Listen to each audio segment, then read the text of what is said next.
may sakanagiti nagtakaw. Uy, mga taga-tsenda, magandang morning! Ayan.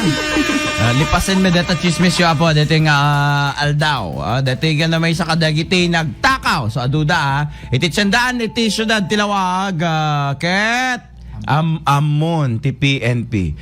Hintayon, iti PNP Lawag City. IFM News. IFM News. IFM News. Impakambo ni Police Captain Rudy James Hacalne, Deputy Chief of Police Tilawag City Police Station, nga dan iti impormasyon da kadagiti nagtakaw iti Tilawag City Public Market and Commercial Complex. Kuna ti Deputy Chief of Police ano pa amamudan dagiti daduma suspek iti panagtatakaw ket ang tultuloy iti investigasyon da iti pasamak.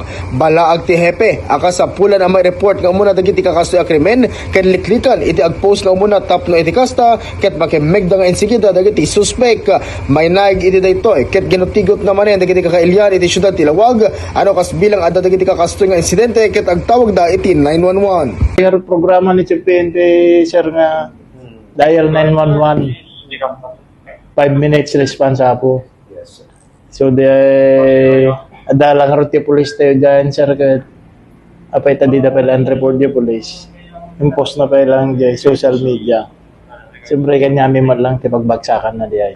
Mangnamnama ti PNP Lawag at ikabitan na tiyempo ket makemegda dagiti agtatakaw iti syudad Tilawag. Para iti IFM News, Idol Lawrence Martinez, Tatak, Aremen.